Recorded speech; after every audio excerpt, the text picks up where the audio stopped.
All right, folks, let's go ahead and get started. I know there's going to be a few people joining late today.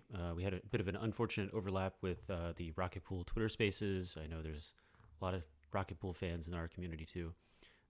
But don't worry, this will be recorded, so you can check this out later on our YouTube. If you're watching on YouTube later, hello, thank you.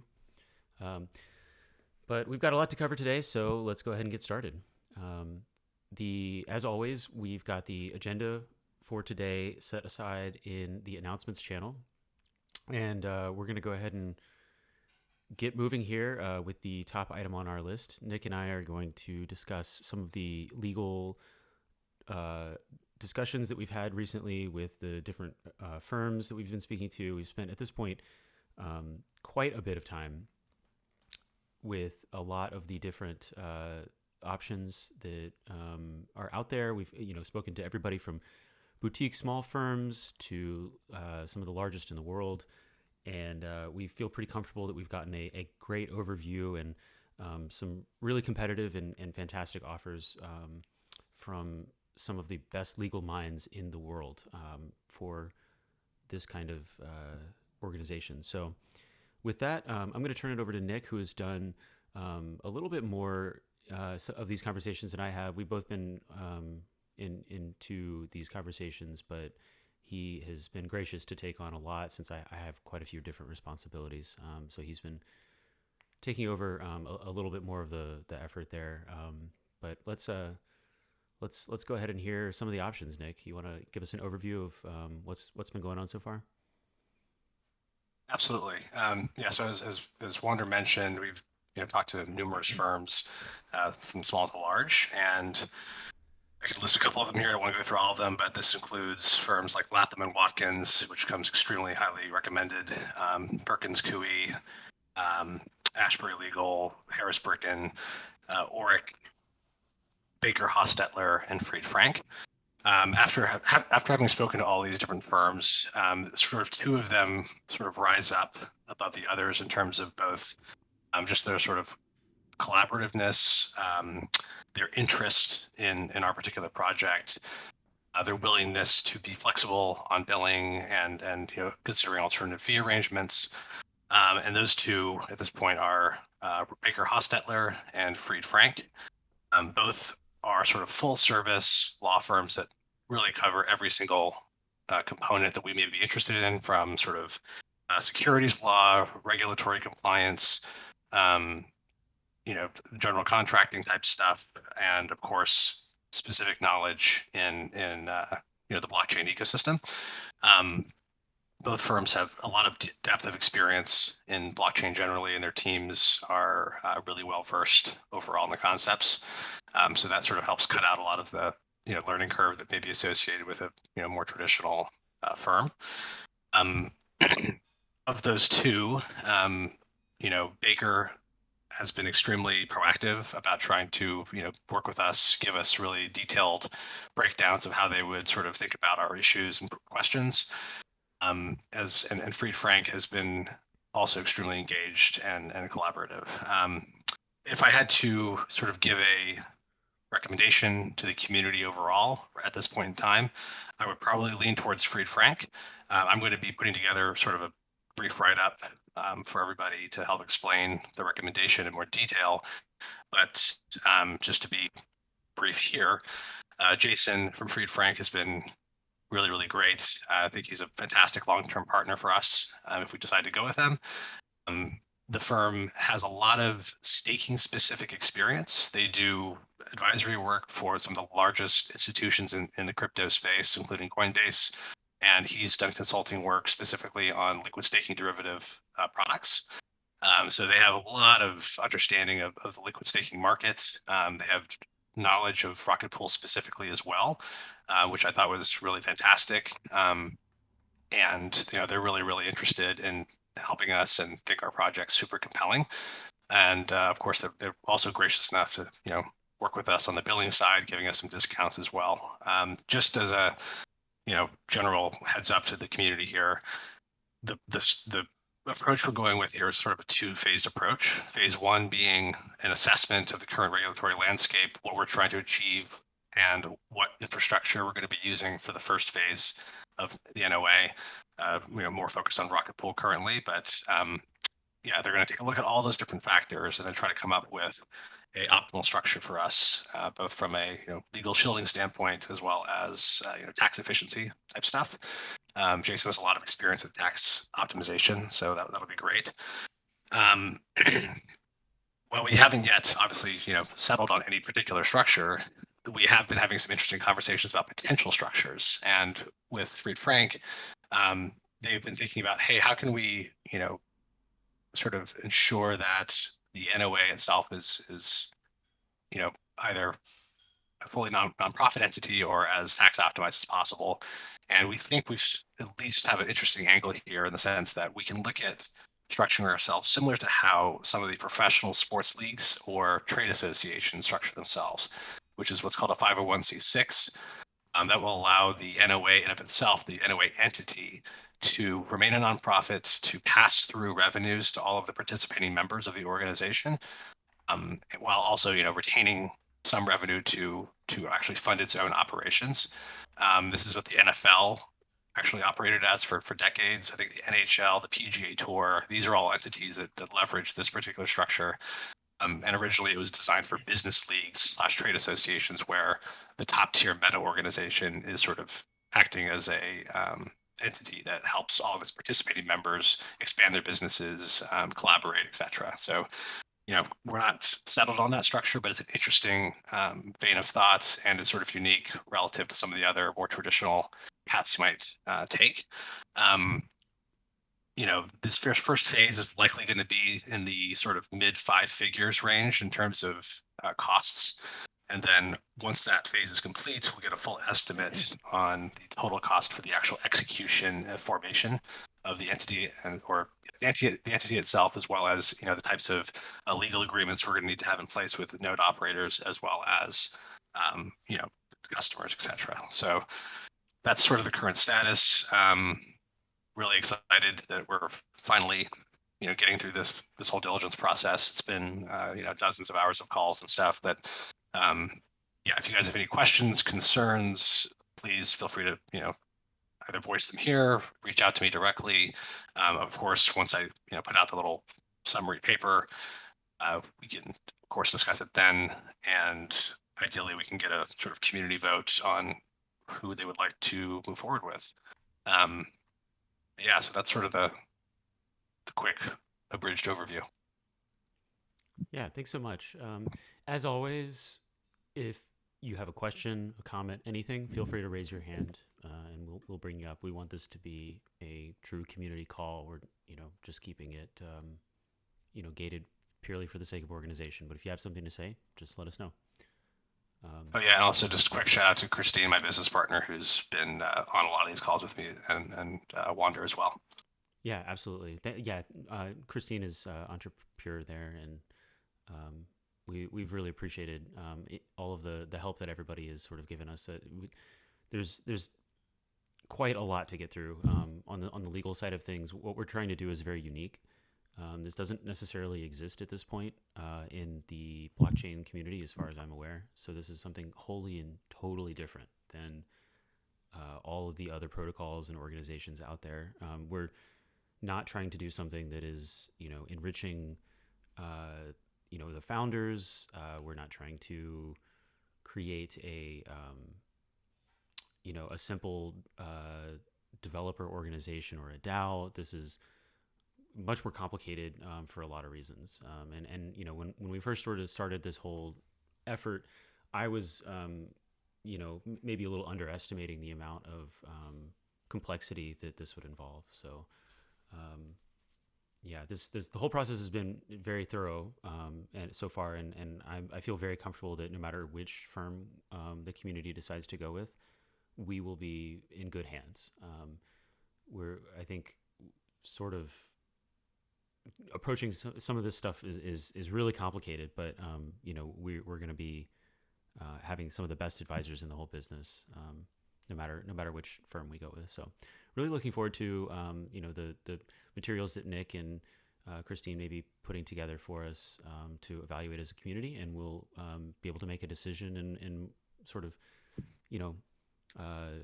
informally decide which firm to go with, and then from there, we'll sort of need to figure out next steps. But there's we have a lot that is in front of us, and this is a huge step forward. So thanks to Nick and Christine especially for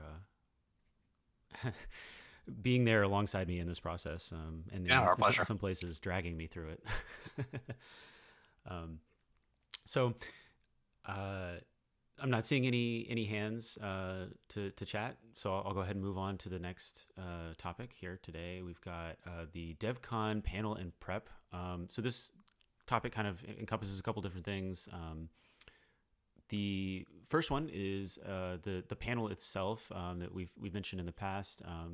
Just to give everybody a reminder, that will include 4 representatives from some of the biggest Ethereum staking protocols that are out there right now. So that's Rocket Pool, Lido, Obol, and SSV Network. And I see we've got a couple of those folks in here right now, so welcome.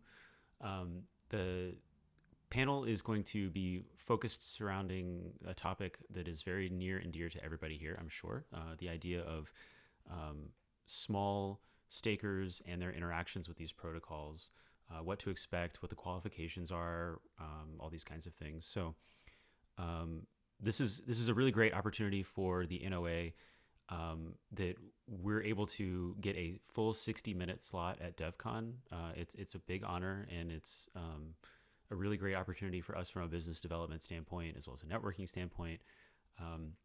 We can kind of get our brand out there and start to get it into people's minds as an organization that is here to support the Ethereum landscape at large. And this is a great way to do it. The really awesome thing about this is that the only thing that we need to do is, send a couple members down there, which based on some previous discussions, Ken and I will be attending DevCon as representatives of the Node Operator Association. So on the subject of the panel itself, there is a working document that you can find over in the BizDev channel. This includes a rough outline of the entire panel timeline, as well as a few questions to sort of get the brainstorming started. If anybody has questions, it's open for comment. Feel free to take a look at it and add some questions, change the wording of things, make whatever comments you like. The one thing that I want to point out here is that we are going to be very limited on time. It sounds, like a lot of time. 60 minutes is a lot, but we have 4 participating panel members, and if we ask each of them the same question and allot 5 minutes for an answer, then that's 20 minutes, per question. So we have to be very careful about the questions that we're asking. Make sure that it gives everybody an opportunity to answer thoroughly, yet also leaves enough time to cover everything. So we'll have to be very careful about how we structure that. That said, there's some room for asking more specific questions. If we wanted to ask some members some questions, if some people have questions about DVT, then maybe we only direct those questions to Oshin and to Adam. But by and large, I think it will be really valuable for everybody to take a look at this document and provide some feedback to see the kinds of things that we'd like to ask our panelists. So that's on the panel side of things. Discussing DevCon at large. If you have something to say about this, Ken, of course you can join us up here. But I want to sort of point out that Ken and I will be there as representatives of the Node Operator Association at large, meaning that we'll be there sort of at the pleasure of the community. We will be there to do whatever the community thinks is best to do at DevCon. If you have folks that you think we should meet with, just let us know and we'll try to schedule a meeting. It's always better to do meetings in person. It's just so much better, higher bandwidth communication, all sorts of stuff. And you never know the kinds of partnerships that you can get into when you meet somebody and hear their story firsthand. So it's not just that; it's also a great funding opportunity for us. We can sort of get our story out there, and Nick and Entrepreneur are also um, working to prepare a slide deck. It is just some general pitch materials about the NOA and to kind of educate people on what it is. We don't have a talk slot about the NOA in general. I think that we're going to be looking at conferences in the future to try and pull this in, but for DevCon, we're going to be focusing on the panel, and then we'll have sort of a more informal discussion orientation with the rest of things. But one of the topics we'll be bringing up with a lot of folks is funding. We need funding to complete our mission. This is we're forming this with the idea of it being a nonprofit, meaning that things will be donation based. We will not be able to provide compensation to donators for their donations directly, as in they will not be able to get a cut of profits because the organization may not be a for-profit organization. Now, that said, there are ways that the NOA can compensate people, and all of this subject to legal review, of course, but one of the things that I'm really excited about is the unique capability for us to assign validator priority to people. So if you put in a lot of extra work for the NOA, or you are generous with your donations, then we as a community, I think, should really consider ways that we can reward people within the system that we have. And like I said, if we end up with a nonprofit entity, that means that we can't necessarily give people a direct cut of the organization's profit, because there will be no profit for the organization.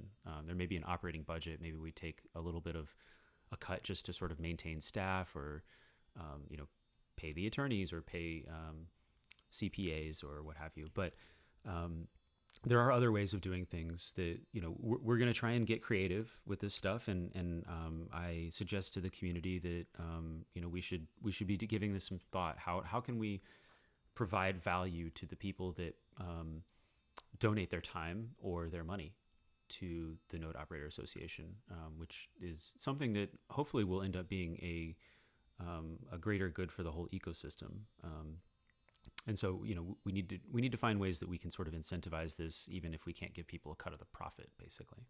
So a couple of things I've been thinking about there that I'll come back to later, but I wanted to point this out since DevCon is a really great funding opportunity for us. It would be really nice for me to be able to go there with Ken, and the two of us have sort of a narrative to give to anyone who's interested in the NOA and say, this is what we're trying to do, and this is what we're trying to incentivize, and these are the ways that we're thinking about doing it. So if you have any thoughts there, or any other DevCon related stuff at all, then now's the time to bring it up, or if you think about it later too.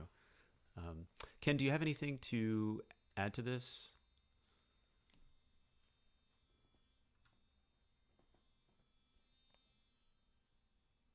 No worries if not. Okay, you might have your mic off. That's okay. Might be Just muted. Oh wait, no, I figured it out now. I think There you in go. this All book. right. Yeah, no, I think Wander, you covered it all good. I put some other questions in there that I had thought of earlier. I think you're absolutely right that by the time each panelist has a chance to reply, it's not, you don't have that many opportunities for questions. I would recommend having just a few more extra ones, and that way there's not any, sometimes somebody will answer and then everybody else is like, yeah, what they said. Yeah, me too, right? So Great just point. having Great some, point. extra questions might be good, and then definitely engaging the audience, because I think this will be a very popular session. Yeah, absolutely. So that's that. There is a section that I put there at the end for audience Q&A. I need to, we're still doing some coordination with the conference organizers as to what the exact format of the panel will look like, but I'm hoping that we can get their assistance in setting up some microphones for the audience to step up to at the end to ask questions directly to the panelists. Yeah, sounds like a good plan. The only other thought is, did we ever hear back from, was it Stakewise or Swell? Wasn't there one other fifth panelist we were thinking of at some time? Yes, so actually there were, we had some discussions with both Swell and Stakewise, and Stakewise, I guess they early on mentioned that they might be able to attend, but they're and they were excited about the topic of the panel. They wouldn't give details, I think, because they're sort of working on some stuff internally that was more relevant. Right now, Stakewise does not have a very robust offering for the individual or small staker, but I think that they're working on that is sort of the implication that I got. You heard it here first. But I think that they are not going to be able to make the panel, unfortunately, most likely because they're heads down working. And Swell also wasn't able to make it. It's actually, I should point out that some of our panelists, Darren, for example, from Rocket Pool, is going to have to travel 40 hours to get to Columbia, and then another 40 hours to get back to Brisbane, where he's from. So it's, a lot of folks are coming from all around the world, and it is a huge pain to get to Bogota.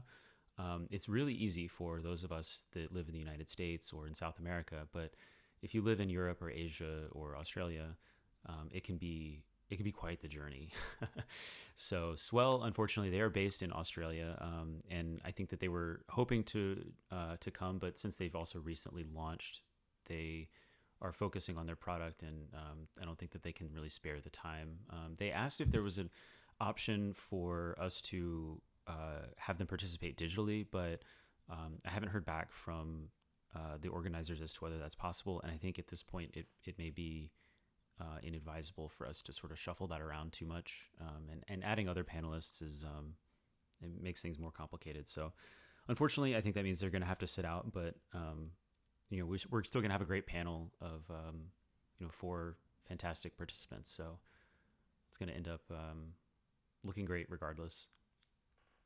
Yeah, fully agree, Wander. Thank you for taking the lead on this thing and just preparing it so well. I think this is going to be a great panel. Absolutely, yeah, and thank you for bringing it up. I think that this is a great opportunity for us, like you said, and I appreciate you championing this, especially at the beginning. So, yeah, any other points on DevCon while we're on the subject? I don't see anybody with their hands raised. Or time slots for the panel. Question from Nix. I'm sorry, what was that? Nix had the question. That's the question I in see. general. Yeah, I see it in general.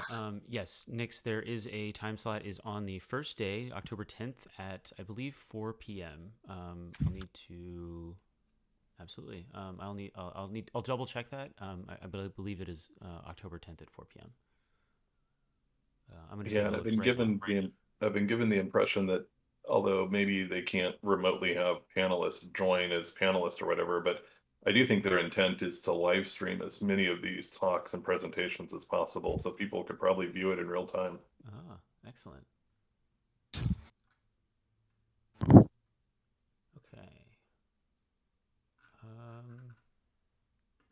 Let's see. I'm gonna double check this. Yes. Here we go. I'll go ahead and post the link. This is Bogota time zone, so yeah, thank you, Nick. Here's I posted in general the link to the description for the panel. We can edit this as well if people don't like the description for this. We can have some brainstorming here, but it also links to the time for this. So actually, I'm sorry, I said October 10th, but it's actually October 11th. The first day of the conference is October 11th, not October 10th. Yeah. Anything else on DevCon? Okay. Well, let's go ahead and move on. Thank you, Ken. Just quick reminder again on DevCon, if anybody has anything that Ken and I can do while we're there, whether it's meeting with somebody, attending particular events and taking notes, whatever you'd like for us to do, just let us know in advance. Okay, so moving on to org design. This is kind of hooks back into the legal planning, but it also kind of gets into some more internal discussions that I wanted to at least bring up. There's a few things that, if you've been paying attention, you may have noticed that there's a few things that I've been writing on the subject of the NOA, and none of this is final, of course. It's all up for community discussion, but I wanted to bring this one in particular up to for discussion. This is it's actually the URL says the NOA Constitution, but that's not entirely a good representation of it. Um, I've been thinking of this more as a Bill of Rights or code of conduct, kind of a, maybe the whole thing wrapped up as a constitution of some sort. But the point of this is really to bring up that we have a sort of unique idea about what Ethereum staking should look like. There are a few aligned communities out there: ETH Staker, ETH Finance. I think a lot of the core developers and the Ethereum Foundation also believe in a more decentralized future for Ethereum staking. But one of the things that I think that people often miss in this space is the element of, I guess, an agreement. Essentially, no one is able to really enforce anything via smart contracts as to who the most there are network problems if too many validators end up under one person's or one entity's jurisdiction. So part of this, and this is of course the whole reason that the NOA movement has started in the first place. But one of the things that this sort of requires from a legal standpoint and a social standpoint is that there's an agreement kind of on both sides of the equation. Basically, that the NOA should be able to guarantee certain privileges to its members, but on the same token, the members of the association are going to need to agree to a certain set of rules, essentially, in order to keep the playing field fair, or as fair as we can make it. And this is something that I wanted to bring up because I think it's really important to point out. We're starting the legal process. It is really complicated, as we mentioned before, but the legal process involves, not just the creation of our external regulatory stance. Whatever kind of organization we create, can interface with the outside world through the legal court system in whatever country. But internally, we're going to also need some ways of resolving conflicts and some expectations that we set forward for each other. I want to get this conversation started, even though we haven't launched and we're not, at the point where this is really going to be something that's really concrete that matters really heavily yet. Because I think that this is something that we need to be thinking about as early as possible. The goal for the NOA is that we have, a harmonious existence for many decades, ideally. As long as the Ethereum network exists, ideally the NOA can continue to exist. And one of the ways that we can, ensure that we operate appropriately is by coming to an agreement with one another as to what's appropriate, what's the right way to act towards each other, what can we expect. How do members expect to be treated by the organization, and how does the organization, what does the organization expect of its members? So, this is my first stab at it. I think it's just a kind of a preliminary, high-level thoughts as to some of the things that I would like to see as a member, and some of the things that I think is fair to expect members to do. So, if you have any thoughts on this, I'd love to read them. It would be great to have a discussion about this and get this conversation started.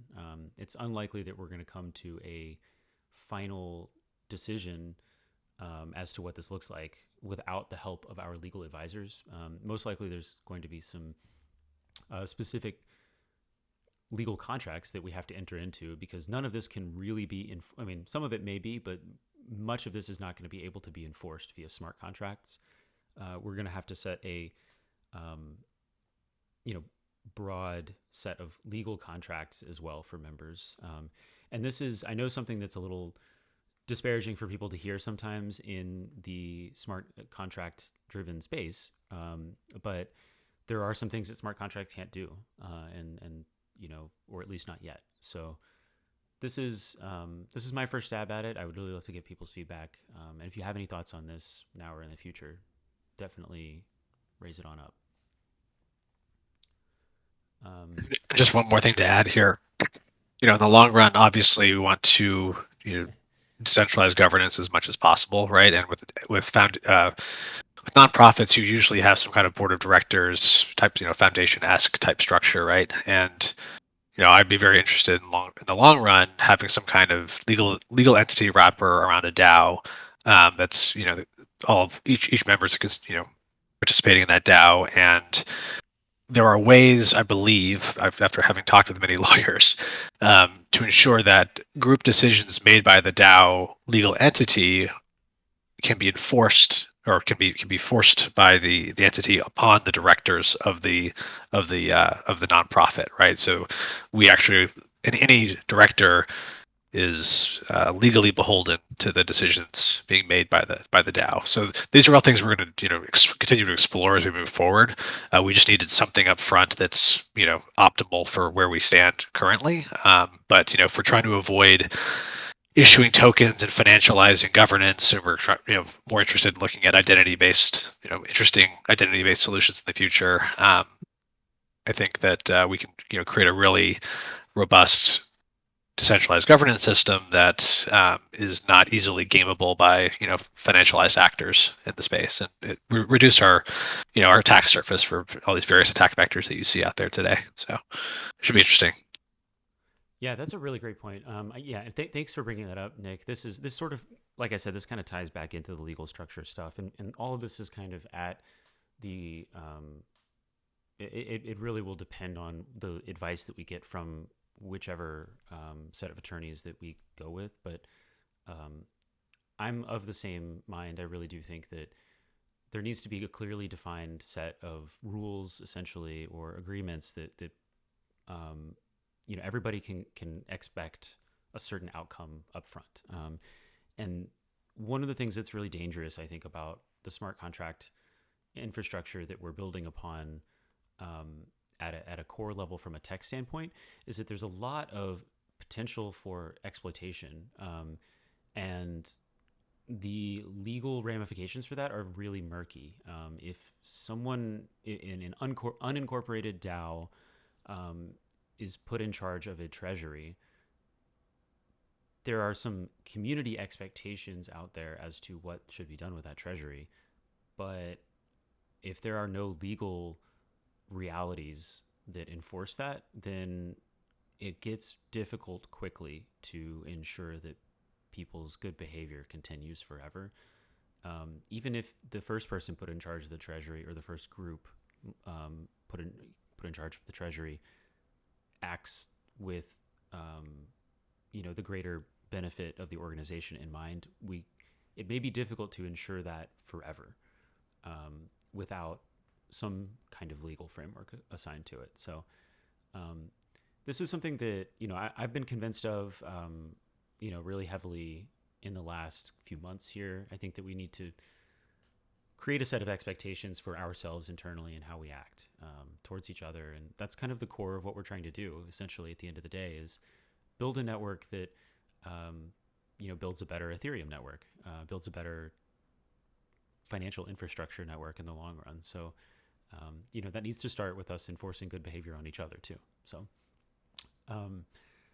these are some of the thoughts that we've had on this subject, and if anybody has anything to add to it, we would love to hear from the community on this.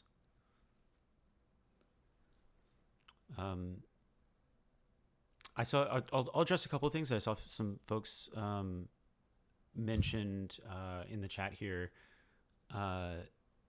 The I also love the idea of Claros, or offloading some of the responsibility of our organization to external organizations that do that better. I'm a big believer in the idea of federalization, that single responsibility principle. I come from a software engineering background, and I would hate to see unnecessary bureaucracy. We know that there's going to be a need for some bureaucracy, but really love that idea of taking that element out of our own jurisdiction, if possible. We need to make sure that it's being done carefully. But that would be that's a great idea. It's actually a nice segue into discussing some of the stuff around thinking about committees. Mm-hmm. That's we've as Wanders mentioned, funding is a near-term concern that we're going to have. It's going to cost us 6 figures to get this thing fully set up properly. And obviously we have this upcoming DevCon to really try and, put forward our case to the community. And on top of that, there's been a number of technical developments as well as sort of general staking market developments that I think are all good catalysts for us to start accelerating the actual community engagement if possible. Because thus far we've been sort of passive since there hasn't been a ton of news, and obviously we've been doing all this legal diligence stuff. But now maybe the time for really starting to engage with each other in a more collaborative way. So the things I mentioned were A, there's the funding question. B, there's some interesting biz dev / sort of requirements sourcing opportunities out there that I think would be great to get everyone involved in. What I mean by that is that the SaaS contracts that Rocket Pool is developing was pushed out a bit. Atlas is now containing primarily the low ETH bonded pools, as well as a couple of other items, and SaaS was pushed out by I think right now tentatively it's probably a quarter. I need to circle back with the team to get a better sense on what their views are on that.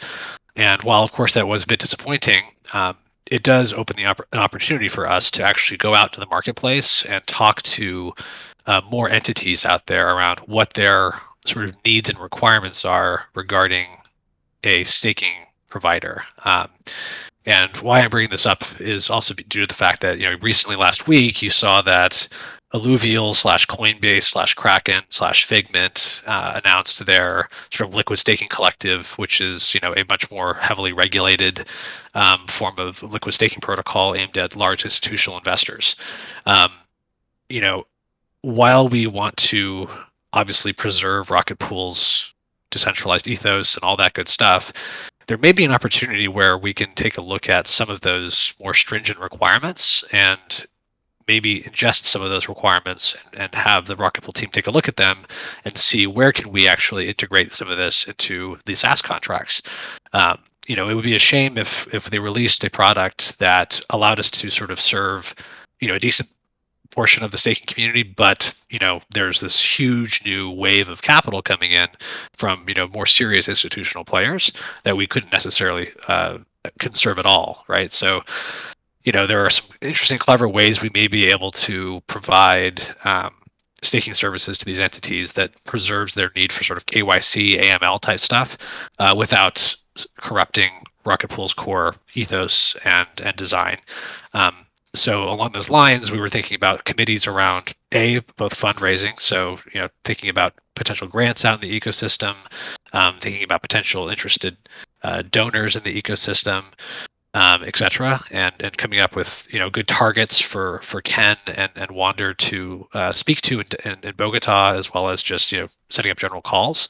And then another core committee would be around sort of this requirements seeking / biz dev activity.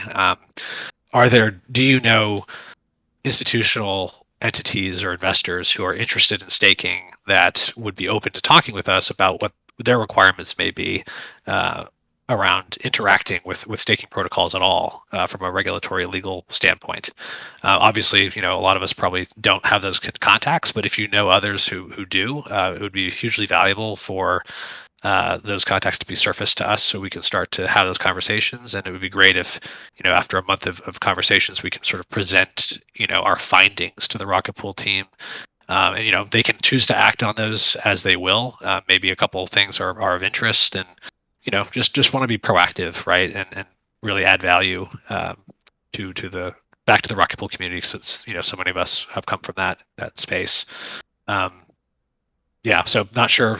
The plan right now is I'm probably going to put out a survey in the next few days to the overall community, asking about both your characteristics in terms of how much time you're interested in dedicating to node operation on behalf of the NOA, some of your technical chops, just general questions about node operation, as well as a section dedicated to sort of your areas of interest. Would you be interested in contributing time and effort?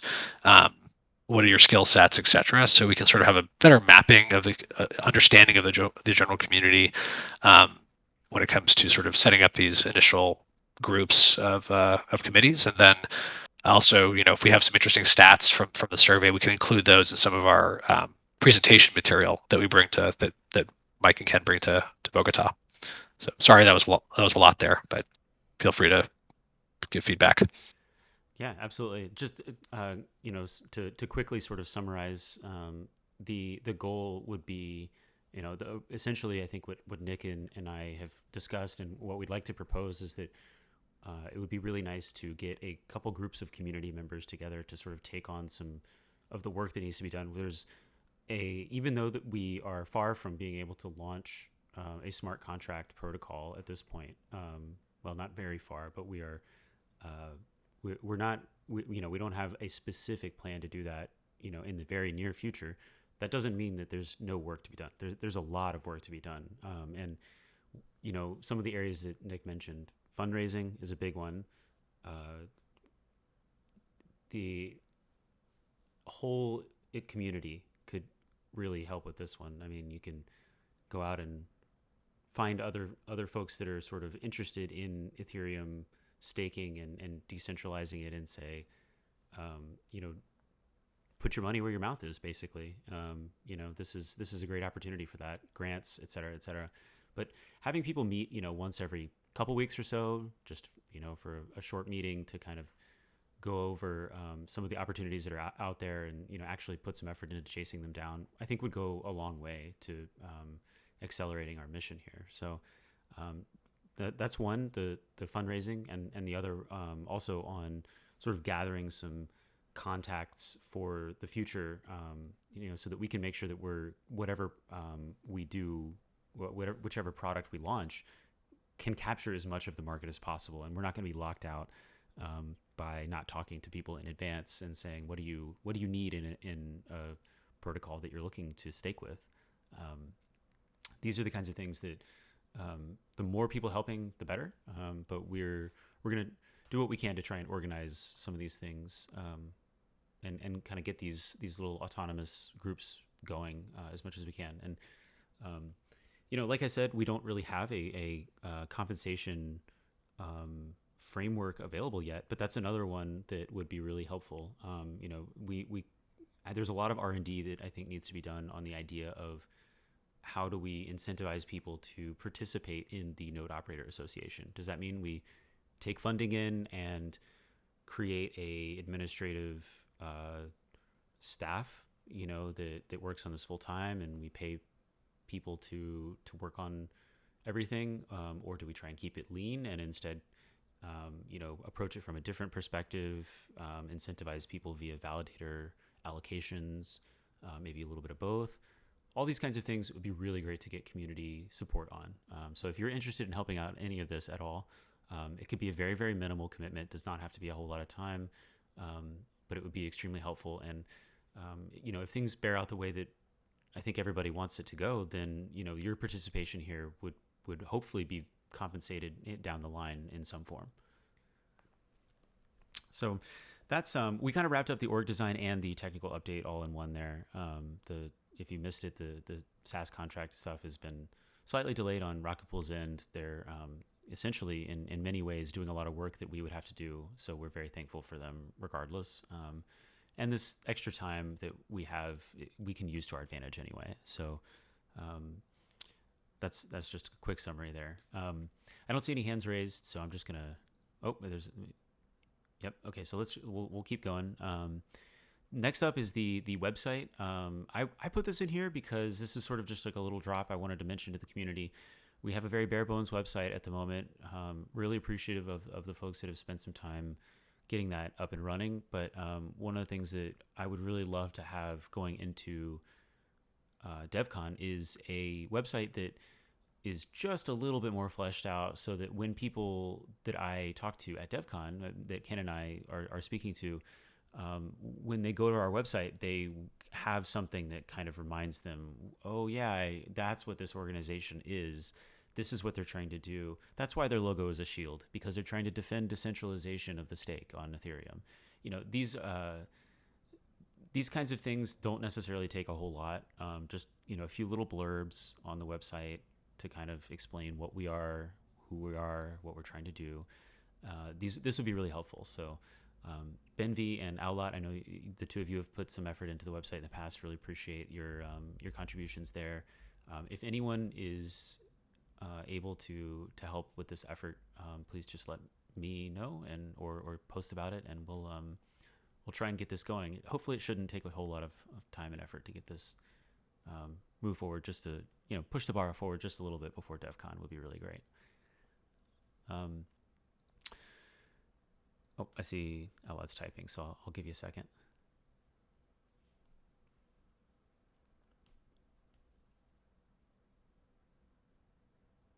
Yeah. Okay. Yeah, that would be great. We can. We can. For context, Owlot just posted in chat. If anyone is able to make content plus design, I'm happy to put it on. And that would be really great. If anyone has any ideas of what should be on the website, I mean, I can come up with a couple things, but Nick and I are very busy at this point. We've got a lot going on, so anyone who wants to step up and help with this, we would really appreciate it. We do have I know some very talented members of the community that have some experience here, so we'd really love your help here. Christine and I may be able to help on the content side. We've sort of been collecting lots of stuff over the last month or so, anyways, just randomly, and we'll see if we can. If someone wants to lead the design and all that stuff, we might have some good content. Great. Yeah, that would be fantastic. I can reach out again to as the person who helped us out with the branding kit really early on, and let's see if they're interested in helping out with some of the design.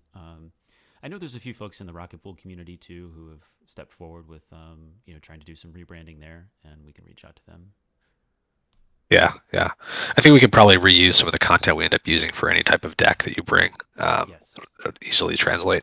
Yeah, absolutely. And again, none of this really has to be very heavy work. This is sort of a call out to the community. Like if you have, an hour that you want to dedicate to this, even an hour is extremely useful. Nick and I are extremely busy. Christine is too. We've got a lot going on. Ken too. Everybody who contributes, anything that you can, it would be helpful. So I think we've laid out a lot of different pieces of work that need to be done, and on that subject, I'm gonna move into some others. I mentioned the Twitter account yesterday or a couple days ago. I'm not really able to keep up with Twitter for a variety of reasons. I'm just way too busy. I have my own business to run. I've got a lot going on personally, and everything that I've been funneling into NOAA so far has been through the biz dev side of things, and really even some of that I haven't been able to keep up with entirely. So I've appreciated the help that Nick and Christine have given us. So if you have any interest at all in keeping up with the Twitter account, doesn't even necessarily have to be huge, get on there every day and tweet or whatever, but it would be really nice to just get a collective, we could even make a channel of just a private channel of a few folks that are interested in making a tweet every now and then, or fixing up the Twitter profile. I think this kind of goes hand in hand with the website. It's sort of just another piece of the branding puzzle. And it would be really nice to have that there before we go to DEF CON. But, no matter when we get it in, it would be extremely useful. So if you have any interest at all in that, I mean, again, this is another thing that really only takes about 5 minutes of your time, every few days, every couple weeks. And it would be a huge value add to the Node Operator Association. So if you are interested in that, please give us a post. So finally, the last thing is the sort of funding brainstorm. We mentioned this before. We'd really like to get a committee going, or a group of people that just meets every now and then to talk about funding and the different opportunities that are out there. We are definitely going to need funding to start the NOA and get it kicked off. We have gotten some funding so far from the community, which has been really fantastic. We've gotten the grants from the ETH Staker and the the Ethereum Foundation. But we need to continually be thinking about funding. This is sort of an ongoing battle for all nonprofits. I'm going to kind of going with the assumption that we will be able to find a nonprofit structure here, but we can't sell pieces of the organization to fund the startup. So one of the things that would be really, really helpful is if we could just get a group of people together to say, we're just going to spend some time chasing down a few opportunities every now and then. I think there's a lot out there, a lot of different strategies we could take. We could say, go to different DAOs or to even companies and say, we'll offer you corporate sponsors, or you can like there's corporate sponsorship opportunities. For example, we'll give them a shout out on community calls, or there's all sorts of potential opportunities out there. A little badge on our website or a badge on their website that kind of says that they're supporters of the NOA. These are the kinds of things that we can get creative about, and there's a lot of different ways that we could really drum up support from the community at large. And there's a lot of money flowing around that I think is looking for these kinds of opportunities. So if anybody's interested in participating on that, please let me know. That's is one of our biggest needs in the long run. And the faster we accumulate capital to operate, the faster we can fulfill our mission. So things are going to be very slow if we have to rely on a small trickle of donations. But if we can get like a group together to kind of continually chase down opportunities, then I think it will really accelerate things. So that's pretty much everything that we've got scheduled for today. So I left some time here at the end for the open discussion. There's not a whole lot of time left on the clock, but we can go ahead and open it up. And I actually left my schedule open for a little bit, so if we need to go over, that's fine. So here it is. If you've got something you want to bring up, anything that you want to say, now's the time. Any topics at all?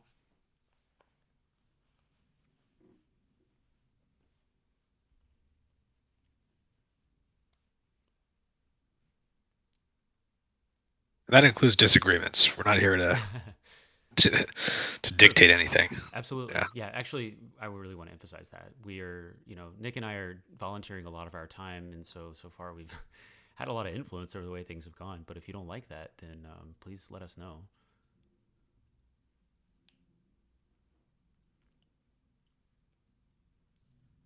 All right, I see Declaw typing, so we'll wait for a message there.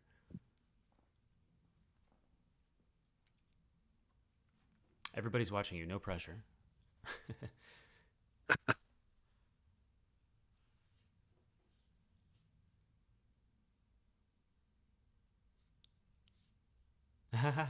No worries, no worries at all. Yeah, well, we would really appreciate your help. Thank you for offering. We can definitely do some coordination there. One of the big things that would be really helpful, I think, for the whole community is to think about, even if you don't have a skill set, like, if the funding thing that I mentioned, or Twitter or whatever, if you're not really like, oh, I don't have a lot of social media experience, or I don't really know how funding stuff works, that's okay. We, are, I think, all kind of in this together. And if you want to contribute, even if you don't necessarily have expertise, that's not a big blocker. It would be helpful to have whoever there, to provide your voice. So whether that's with funding, whether that's with the Twitter, the website efforts, branding, coming up with different opportunities. I mean, just trolling grant websites, right? Like, I know there's so many crypto grant opportunities out there, and if we just have eyeballs on all of those, that's a huge value add, because as we don't have all the time in the world, and I can't be like trolling around for hours looking for grant opportunities. Right. Yeah, that's a perfect example. If you want to take 5 minutes one day and just do some Google searching, and then paste your links in, throw it down, there's all sorts of opportunities. Just throwing something into the chat sometimes, whether or not you're even able to commit further than just a single message, throwing a single link in there. Oh, is this useful? And then, you can't even come back to the server for a week or something. That's fine too. You know, a lot of times this gets conversation started, or somebody else can pick up where you left off. So, just really want to encourage people to, you know, if you see something and you think, oh, the NOA could be potentially plugged into this, or I wonder if Wander has the time to talk to this person at DevCon, or um, you know, I wonder if this legal angle has been discussed with the attorneys yet. Just post it, just throw it in chat, and just see what happens. It would be extremely helpful for everybody. All right, we've got some good conversations going in there about the website, which is fantastic. But any other topics that we want to bring up? Anything at all? We've pretty much hit the allotted time, but we can go over if somebody's got something.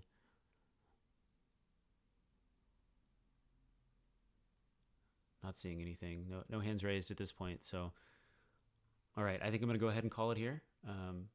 Thanks to everyone today for joining the call. Really appreciate you being here, even if you just sat and listened. You know, that's helpful too. The NOA could use any and all help that people are willing to throw our way, and whether that's you just sitting here and listening and thinking, or you know, reaching out, trying to get connected and get involved. You know, we appreciate your presence here, and look forward to connecting with you all over the future. And we'll see you next time on the next community call. Most likely that will be after DevCon, and we'll give you some hopefully fantastic updates as to how the whole thing went. And keep your eyes open for surveys and then the legal sort of quick assessment. I'll probably just throw out a vote at some point in the near future, and we'll, you know, hopefully get that locked in. We can sign the engagement letter, and from there, it just depends on when we want to start actually using them. So yeah, exciting. Absolutely. Yeah, there's a lot of stuff on the horizon. Things are really starting to pick up. So you know, get excited, everybody. You know, the next time we chat, there's probably going to be a lot more going on. So thanks everybody so much for your presence today, and you can look forward to checking this out on the YouTube. If you missed some of the beginning of this, you can go back and check the earlier stuff once we get it uploaded, and you'll see a link to that in the Discord very soon. Thanks so much, everybody. Have a great rest of your day. Cheers.